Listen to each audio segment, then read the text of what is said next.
Doubt gotcha. Clipse. Heat holders. REUPGANG.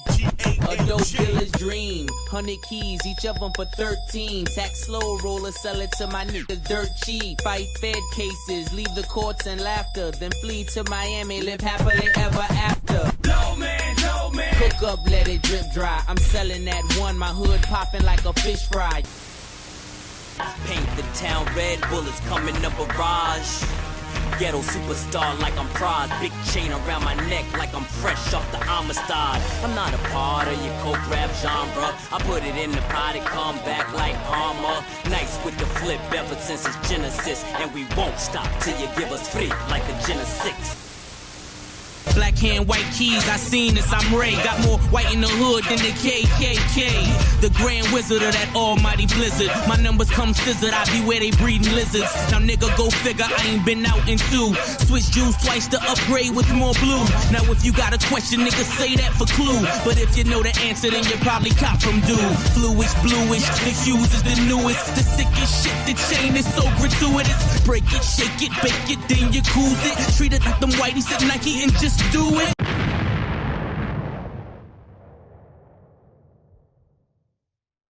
The Clipse, a group that I feel like deserves to be ranked among the top rap duos of all time, backed by one of the greatest production duos of all time, and has one of the hottest rap records of the 2000s that had people pounding on lunch tables everywhere.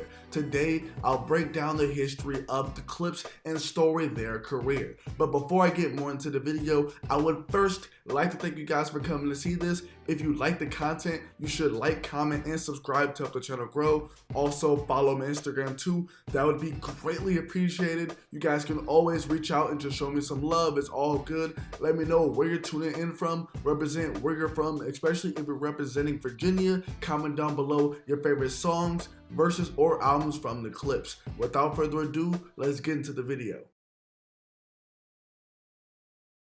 In August of 1972, Malice, born Gene Elliott Thornton Jr., was born in the Bronx, New York. 5 years later, his younger brother Pusha T, born Terrence Thornton, would be born in May of 1977. The brothers would spend a few years together in New York, but eventually, when Malice turned 8, they moved to Virginia Beach, Virginia. I would also like to say throughout the video, I will refer to Malice as Malice instead of No Malice, to avoid confusion. Even though he goes by No Malice now, I don't want to constantly correct myself throughout the video, but I will refer to him, however, as No Malice when we get to that part of the story when he changed his name. The thing about the Clipse that makes their story of growing up different from your average rapper, or at least what these rappers claim in their lyrics, is that the Clipse actually grew up in a well-off middle-class family. They also had both of their parents at home. Unlike others, they had that male figure in their life, which was their dad, and they weren't poor by any means.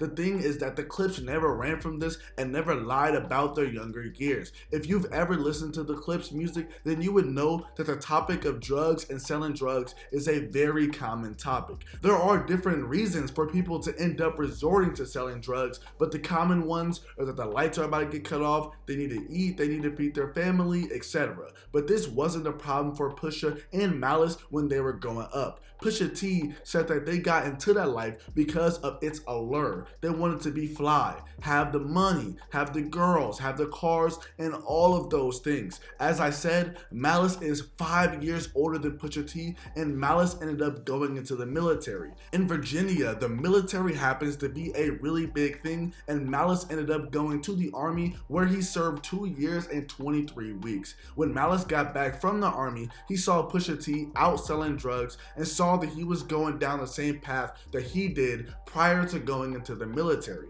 Pusha has said that when Malice was in high school, it was cool to be the guy that could rap and cypher and things of that nature, but when Pusha got into high school, it was all about the drug dealers, because now they were looked at as the cool ones. Speaking of rapping though, Malice grew up idolizing people like Boogie Down Productions, Big Daddy Kane, etc., and he was enamored with the message in their music. He really liked how they constructed spit their lyrics. No surprise that he's the man who taught Pusha T how to rap. We know that after the Clipse, Pusha T went on and had a solo career and is regarded as one of the best rappers lyrically alive right now, but I think Malice should get some spotlight as well. At least during the Clipse days, Malice was on another level than Push. On the first two albums, it's really evident, but I'm not gonna lie, on the Clipse and the Re-Up Gang mixtapes, Pusha was going absolutely crazy, as you heard at the beginning of this video. My favorite verses from Malice are probably his verses on the song What's Up off of the We Got It For Cheap Volume 2 mixtape, Keys Open Doors on Hell Hath No Fury, Freedom from Till the Casket Drops, and Comedy Central from Lord Willing, just to name a few. I really think No Malice could rap circles around pretty much anybody back then, and even now if he really wanted to. But growing up, Malice was well known throughout his neighborhood for his rapping abilities, and Malice, Timbaland, and Pharrell would go down to the ocean front and rhyme. Eventually, Timbaland went on to leave and work with people like Jodeci, which left room for Malice and Pharrell to really connect. Initially, Pusha T didn't even want to rap. He would get up in the morning, skip school, and go to Chad Hugo of the Neptune's house. People were rapping and songwriting, and Pusha wasn't taking part in any of it. He simply just went there to Chad's house to chill. One day, Pusha just thought that he should pick up a pen and write a verse, so he did just that. The people in the house ended up enjoying it. The idea of Pusha and Malice forming a group was suggested by Pharrell because Malice took a long time to write 3 verses. Pusha was initially going by the rap name Terror. The idea of the name Clipse came from Full Eclipse because the group wanted to cast a shadow on the music industry with their abilities. After some time, Pusha would end up getting older and ended up graduating high school, whereafter he went on to attend Norfolk State University for a year and then went to Tidewater Community College. As Pusha was going to community college, he started coming back and forth from New York every week with Pharrell and Malice to shop demo tapes. Due to Pusha missing a lot of school, he ended up dropping out of community college. After this is when Pusha started doing music full time. Malice said that it took the group less than a year to secure a record deal, which they did with Elektra Records in the mid-90s. Pusha said that he feels that they got the deal off of the strength of the Neptunes production and who they were producing for in the industry at the time. The Neptunes were definitely making moves back then, but man, that Super Thug beat that they did for Noriega took them to the next level. That beat is insane. Back to the Clipse though, where upon signing to Elektra Records, they started working on their debut album. The Neptunes and the Clipse worked on the album for about 3 years, writing and rewriting the album, but in 1998, the first single from the project, Got Caught Dealin', would be sent out to radio stations and promo spots via a CD single. It never really got any play on the radio, and Pharrell and Chad hadn't quite found the sound of the Clipse yet. I'm personally not a big fan of part 1 of the song, Got Caught Dealin'. I prefer part 2 of the song because I think that it's way better in my opinion, and I like that beat way more. But after the first Got Caught Dealin' track, the Clipse would regroup and go back into the studio. They would come back with the song The Funeral, and this song is crazy. Now, I don't understand how this song wasn't big back then because man, that song is just too fire, and the video was actually really dope if you ask me. It was the beginning of the Clipse and their quote-unquote proper sound, if you will.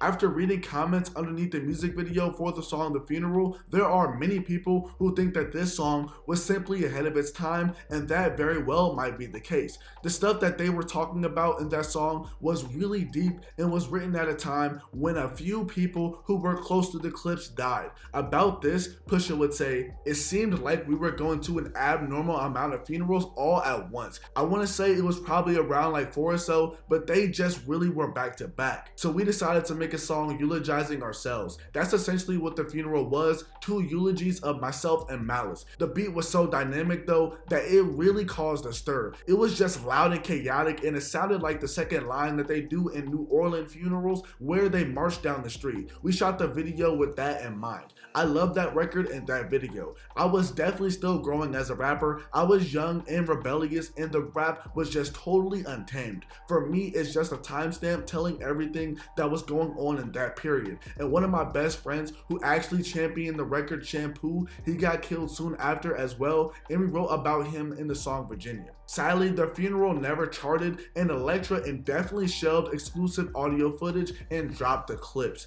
That album was supposed to drop in 1999. A woman by the name of Sylvia Rohn signed the Clipse to Elektra, but exclusive audio footage didn't go anywhere at the time because, according to Malice, the hot acts were Busta Rhymes and Missy Elliott. This is where the focus of the label went. The album exclusive audio footage went unreleased officially for years, but in 2022, after 20 plus years, the album was finally released to the masses via streaming services. After Elektra Records shelved the Clipse, they could have easily kept them stuck and signed to them, but Sylvia played fair and saw the talent in them and felt like the duo could go elsewhere and get a deal, which they did. It was recently revealed that the Clipse entertained the idea of going to No Limit Records. The two were fans of Master P and what he had going on. They were fans of the whole independent wave and the impact that it had on the game. Just imagine the Clipse on No Limit. That would have truly been something for sure. They even did a song with the 504 boys on No Limit called D Game.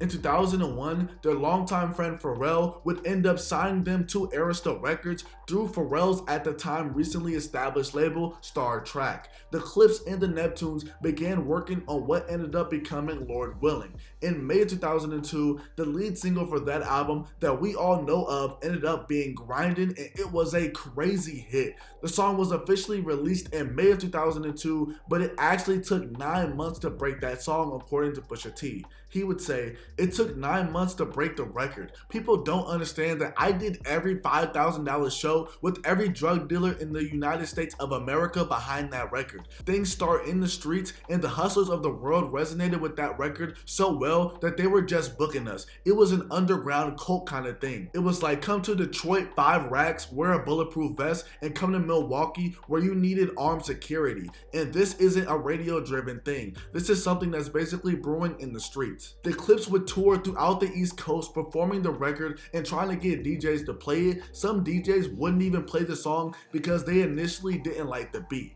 That song and the beat are definitely up there with the best beats and songs of not only the 2000s, but of all time. What's interesting is that Pharrell said that the beat is only made up of 5 different sounds, and he even threatened the Clipse that he would give the beat to Jay-Z if they didn't get to his studio in 15 minutes time. Pusha, in interviews, has talked about how territorial he is over Neptune's production. He would leave text messages, voice messages, and even emails of pure disgust and disrespect when they gave away records that he feels like he should have had. Just imagine Jay-Z on the Grindin beat. I'm sure that he would have been cold on that beat too. I'm not gonna lie to you. It's kind of hard to imagine the Clipse not on it though, especially with how Pusha opened up the track. It's funny because the Clipse didn't know how to actually rap over the beat at first, and Pusha had to rewrite the song multiple times because of it. Malice has even said that he rewrote his part for Grindin twice. He thought that the beat was too minimal. But I do know that the lunch tables back in the day were bumping when this song came out. The beat is so simple yet so catchy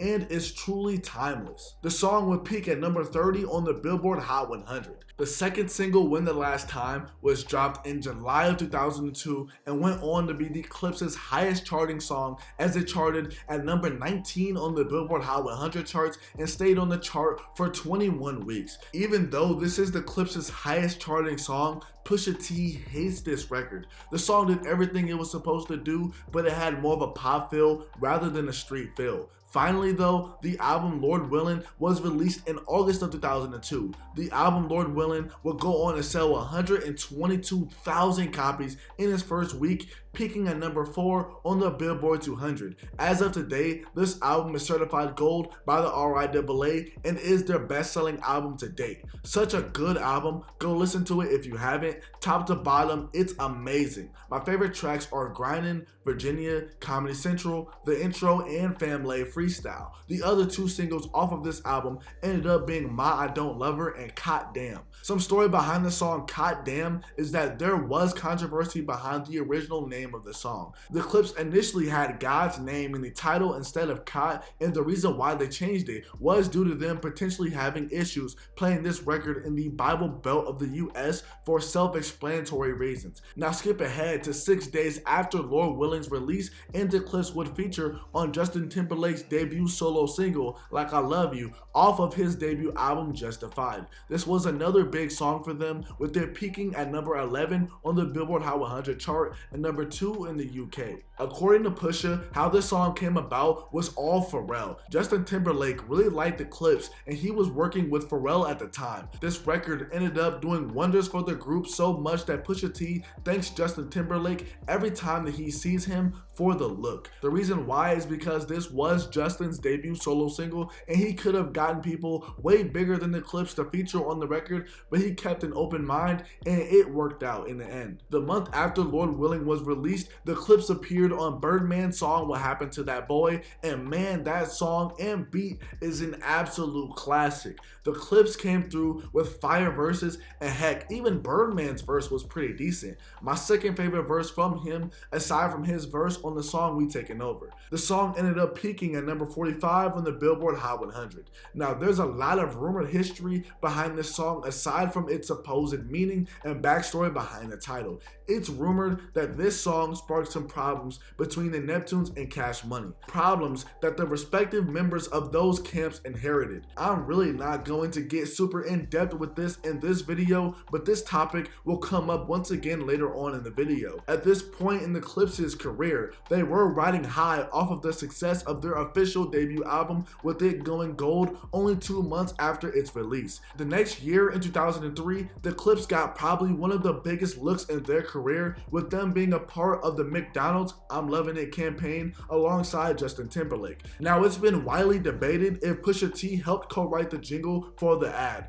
Pusha has said that he was paid $500,000 to do the commercial, which was most likely because they gave $1 million for the Clipse to do it, hence why he got half. The duo never secured any publishing rights for the song. On the other hand, Justin Timberlake was paid $6 million for the campaign. Pusha, however, did learn from this experience and is currently working with Arby's, where he says he owns 40% of the We Have the Meats commercials. You live and you learn. Anyways though, back to the music, and the Clipse were experiencing all this success and fame, but then they got into a huge label dispute about the release of their sophomore album. Label reconstructuring in 2004 left the Clipse on Jive Records, separating them from Star Trek, which became a part of Interscope Records. Clipse would then sue Jive Records to get out of their contracts to join Star Trek at Interscope. The lawsuit was eventually settled with Jive Records, who then agreed to a distribution deal for the Clipse's own Re-Up Gang record label.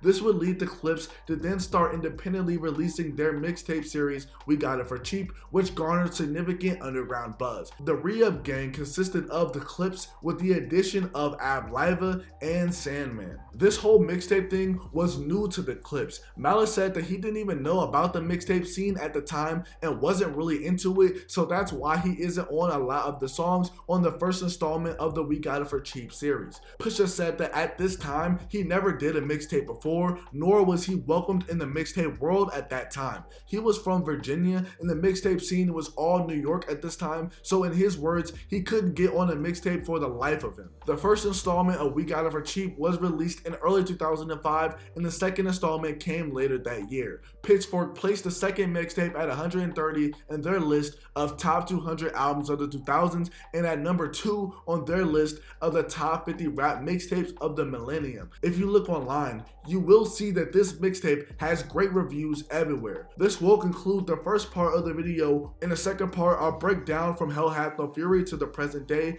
and I even have a special guest, so stay tuned.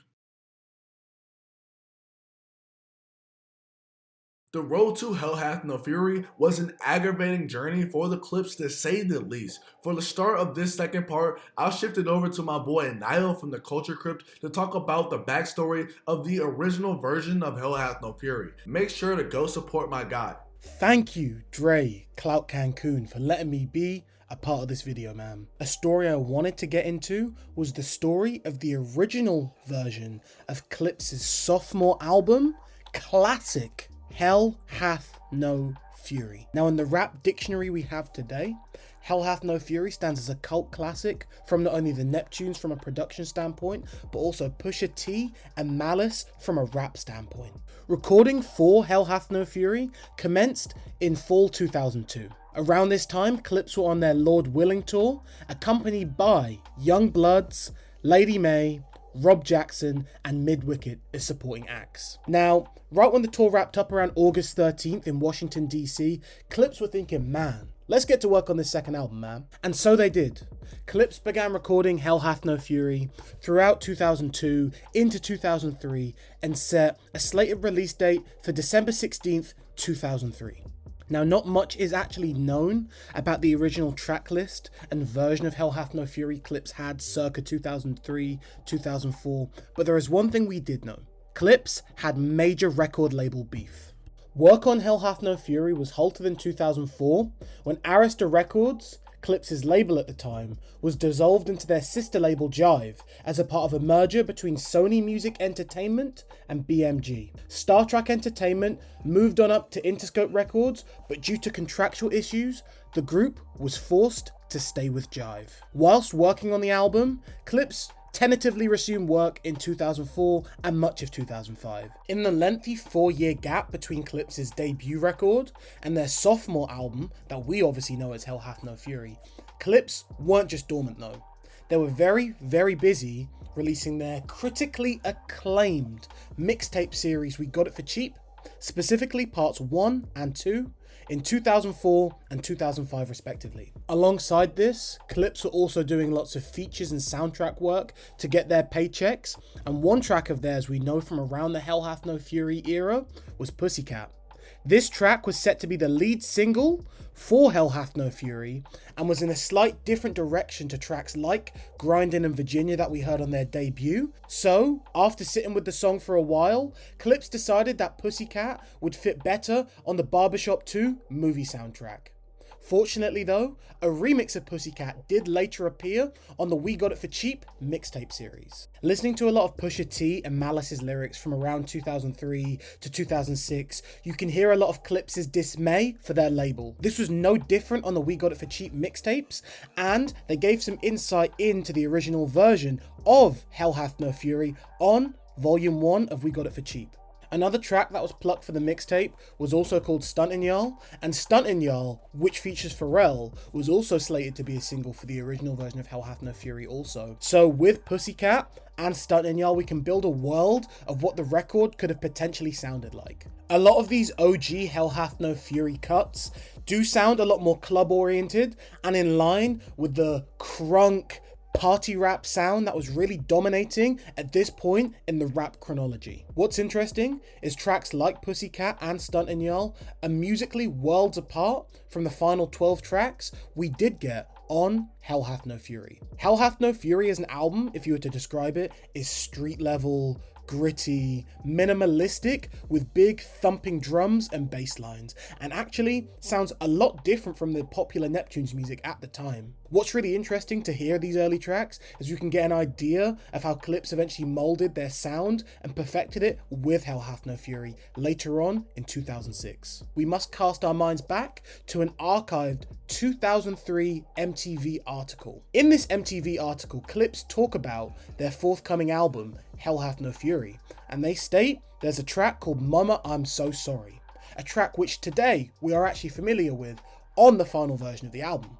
But wait, the original version of Mama I'm So Sorry originally featured guest vocals from none other than R. Kelly. Although Hell Hath No Fury is a classic in its own right, it's always crazy to ponder what the original version of the album would sound like with an R. Kelly collaboration, with the more club-oriented beats, and Push, of course, claiming that this album is more on a song-oriented basis. Although it's highly unlikely, we wonder if we'll ever hear the OG version of this album if Push, Malice, or the Neptunes decide to ever put it out. Finally, after pretty much a 4-year wait, the Clipse dropped their lead single for Hell Hath No Fury, which was Mr. Me Too. Mr. Me Too would fail to chart on the Billboard Hot 100 chart. About the song, Pusha would say that it was a total disruption of radio. There was nothing on the radio at that time that came close to that song. The song addressed the Mr. Me Toos, with the Mr. Me Too being a person that sits and examines your whole style and takes a piece of it. You can also hear the group's frustration with their label at the time on the song as well. One other thing that this track is known for is allegedly being a diss to Lil Wayne.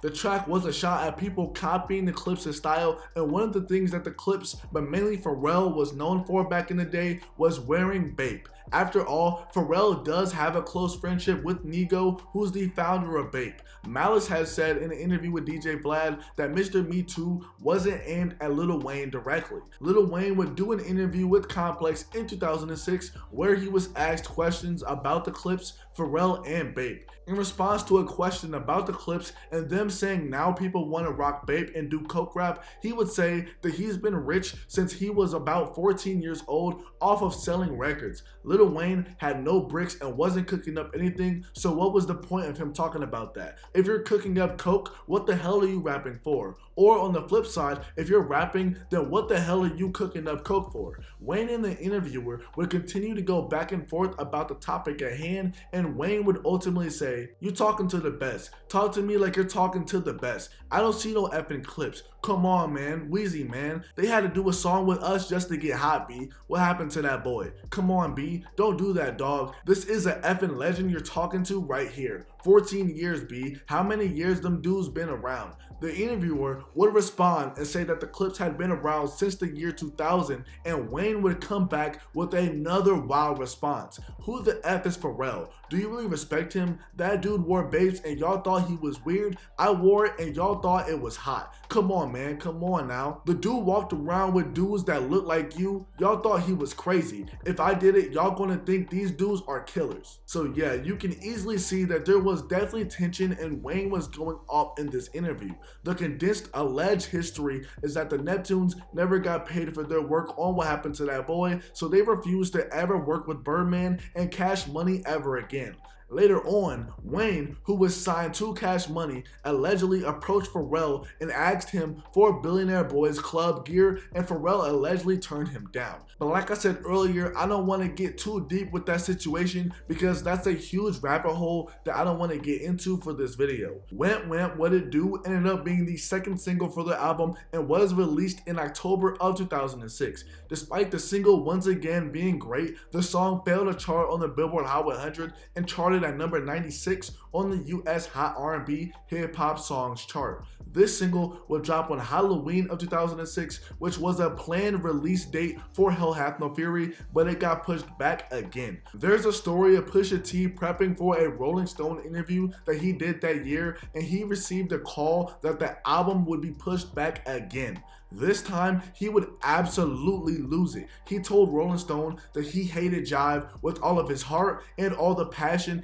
and his soul. All he wanted was to put music out and make the fans happy, but at this point, it was just delay after delay. One positive thing that he ended up saying in an interview with MTV is that the label's intentions were good and the conversations between the Clipse and Jive were cordial. It was just the execution after the conversations that were what got messy. Finally, in November of 2006, the album Hell Hath No Fury was released. Hell Hath No Fury peaked at number 14 on the Billboard 200 with 80,000 copies sold in the very first week. This was about a 40,000 copy dip in first week sales compared to their debut album. I will say that my favorite tracks from this album are the We Got It For Cheap intro, Mama I'm So Sorry, Keys Open Doors, Chinese New Year, and Nightmares. The group knew that this album wasn't going to sell that much. This was another reason why they chose Mr. Me Too as a single, because it was unorthodox and they refused to go any type of mainstream way with it because they knew that it wasn't going to do big numbers.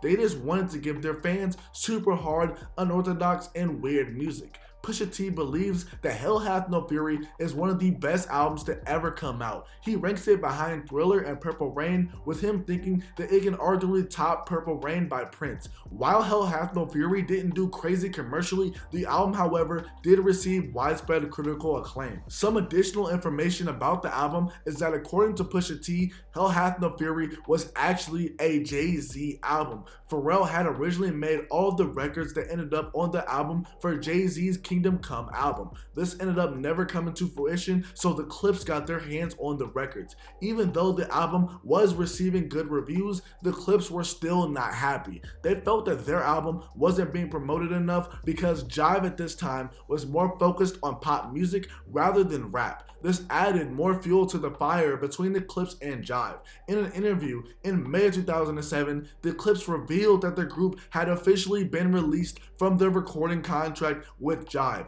After this, the duo began discussions with several record labels, which led them to eventually signing with Columbia Records in October of 2007, settling on a 5-year 50-50 profit-sharing arrangement with Columbia for Re-Up Gang Records. 2008 would be a crazy year for the Clipse as far as dropping music because they would drop their third installment of the We Got It For Cheap mixtape series in February. They would follow this up with the Re-Up Gang The Saga Continues in April of that year. After the Re-Up Gang The Saga Continues would come the release of the Re-Up Gang's debut studio album, Clipse Presents The Re-Up Gang, in August of that year. In November of 2008, the Clipse announced the launch of their fashion line Play Clothes and a mixtape called Roll to the Casket Drops, which was released in December of 2008 in promotion of Play Clothes and their upcoming album. In April of 2009, the first single, Kinda Like a Big Deal, featuring Kanye West for their upcoming album, was released. The track was released online on the Clipse's Play Clothes blog. This single failed to chart on the Billboard Hot 100 and instead peaked at number 19 on the bubbling under R&B hip hop singles chart. In June of 2009, the first official single, I'm Good, for their upcoming album was released featuring Pharrell. Then in October of that year, they released their last single, which featured Cameron, called Popular Demand. Finally, in December of 2009, the group's third and last album, To the Casket Drops, released as it peaked at number 46 on the Billboard 200, selling 31,000 copies in its very first week. My favorite songs from this project are Freedom, Popular Demand, Kinda Like a Big Deal, I'm Good, and Life Change. In an interview with Complex, Pusha T said that the Clipse were trying to hit different demographics and markets with this album. The streets with Cameron, the radio with I'm Good, and All Eyes on Me. Also in 2009, the Clipse were in the center of a federal investigation that eventually landed their manager, Anthony Gonzalez, in prison for 32 years on drug trafficking charges. 9 of their close friends were also charged as well. This would forever impact the group, but it definitely affected Malice differently than it did Pusha T. At this point, Malice was making a transformation in his life. The thing about Malice is that he always, and when I say always rapped about his past and his regrets of what he was doing. Malice in his lyrics has always expressed some sort of spirituality. In an interview with DJ Vlad, Malice posed the question of how many people got killed listening to the Clipse's music. All of this eventually got to him, and then after the release of their last album, he felt like it was the perfect time for his brother to go solo. In 2012, Malice would change his name to No Malice because he had no ill will or intention to do evil because of his born-again faith. At this point throughout the years, No Malice and Pusha T would still be close, and they took 2 different paths. Pusha T would go on to be a solo artist and release multiple studio albums along with a couple mixtapes. He's really done a lot since then. No Malice would go on to write a book and release a couple of solo albums throughout the years. In 2016, he released the documentary The End of Malice, which recalled the exact moment the Clipse broke up and why. Throughout the years, there have always been rumors of the Clipse coming back together, but these talks were always shut down. I remember Pusha T talking about how the two have been offered ridiculous amounts of money in the past to perform, but No Malice didn't want to do it. Pusha has always been open to a reunion of the Clipse, but it ended up on whether No Malice wanted to do it or not. It wouldn't be until 2019 when the Clipse would reunite on Kanye's album Jesus Is King on the song Use This Gospel. This song ended up charting at number 37 on the Billboard Hot 100. Ye, just like No Malice, had become born again and began talking about his faith more in his music. Once again, No Malice to me showed that there were levels of rapping with his verse. That verse on that song was just chef's kiss, for real. However though, since Use This Gospel, the Clipse have reformed on 2 separate occasions as far as music. The two would do a song called Punch Bowl for Nigo's I Know Nigo album. The other time would be on Pusha T's most recent album, It's Almost Dry, for the song I Pray For You. Appearing on songs wasn't just it, because the duo would perform on stage together on multiple different occasions in the past few years. People are still clamoring for another Clipse album, but although it has been teased, we have yet to see it actually happen. All in all, let me know what you guys thought of the video. This pretty much wraps up the Clipse's career to this point. Hopefully one day we can get another album from the Clipse. You never know. We just have to see. But I love you guys with all my heart. Peace.